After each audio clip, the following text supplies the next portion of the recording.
Hello വിവോസ്, ഇന്ന് 12th February. അപ്പോൾ ഇന്നത്തെ പെർഫോമൻസ് വീഡിയോയിൽ കൊണ്ടുവന്നിരിക്കുന്നത് DLFിൻ്റെ പെർഫോമൻസ് റേഞ്ചോടെ. ഇതിൽ നമുക്ക് സോഫ്റ്റ് തന്ന ട്രേഡ് എന്ന് പറയുമ്പോൾ 9:20 സെല്ലാണ് വന്നിരിക്കുന്നത്. 665.15 വന്ന ട്രേഡാണ്. ഇപ്പോൾ ടൈം എന്ന് പറയുമ്പോൾ 12:30 കഴിഞ്ഞ് ആ ഒരു ട്രേഡ് ഇപ്പോഴും കണ്ടിന്യൂ ആണ്. അപ്പോൾ നമ്മൾ നോക്കുകയാണെന്നുണ്ടെങ്കിൽ ആ ഒരു ട്രേഡ് കൺഫേം ആയിരുന്നു. രണ്ട് കൺഫർമേഷനും ഉണ്ടായിരുന്നു. സെൽ സിഗ്നൽ വന്ന ശേഷം നമ്മുടെ പ്രൈസ് സോണും പ്രൈസ് സെൽ സോണിലായിരിക്കണം. അതിന് ശേഷം താഴത്തെ ബാർ റെഡ് ആയിരിക്കണം. ഇപ്പോൾ താഴത്തെ ബാറില്ലെങ്കിൽ നമുക്ക് ഈ ഒരു ട്രേഡ് എടുക്കാമായിരുന്നു, കാരണം അത് സപ്പോർട്ട് എടുത്ത ശേഷമാണ് അത് ട്രേഡ് വന്നിരിക്കുന്നത്.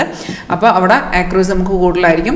അപ്പോൾ നമുക്ക് ട്രേഡ് സിഗ്നൽ സോഫ്റ്റ് തരുമ്പോൾ തന്നെ എൻട്രി പോയിന്റും അതിൻ്റെ അടുത്ത് തന്നെ അതിനെ തൊട്ട് താഴെ നമുക്ക് ആ ഒരു ഡാഷ്ബോർഡിൽ എൻ്റെ എക്സിറ്റ് ലെവലും സ്റ്റോപ്പ് ലോസും ഉണ്ടാകും. സ്റ്റോപ്പ് ലോസ് എല്ലാം ട്രെയിലിംഗ് ആണ്. അതിൻ്റെ സിഗ്നൽ വരുമ്പോൾ നമുക്ക് നോട്ടിഫിക്കേഷൻ മെസ്സേജ് വരും. അതുപോലെ നോട്ടിഫിക്കേഷൻ വരുന്ന സൗണ്ട് എഫക്റ്റോടുകൂടിയാണ് കേട്ടോ. അപ്പോൾ നമുക്കൊരു സൗണ്ടോടുകൂടി കേൾക്കാൻ കൂടി പറ്റും. ഈ ഒരു സ്ട്രാറ്റജി നിങ്ങൾക്ക് സിസ്റ്റവും ഫോണിൽ ഒക്കെ ചെയ്യാൻ പറ്റുന്നതാണ്. വളരെ സിമ്പിളായിട്ട് ഫോളോ ചെയ്യാവുന്ന ഒരു സ്ട്രാറ്റജിയാണ്. അപ്പോൾ കൂടുതൽ ഡീറ്റെയിൽസ് അറിയണമെങ്കിൽ കോൺടാക്ട് ഡീറ്റെയിൽസ് കൊടുത്തിട്ടുണ്ട്, കോൺടാക്ട് ചെയ്താൽ മതി. അപ്പോൾ ഈ ഒരു സ്ട്രാറ്റജി പഠിക്കാൻ വളരെ ഈസിയാണ്. നമുക്ക് സിഗ്നൽ വരുന്ന സിഗ്നൽ ഓട്ടോമാറ്റിക്കാണ്, ജസ്റ്റ് കൺഫർമേഷൻ മാത്രം നോക്കിയാൽ മതി.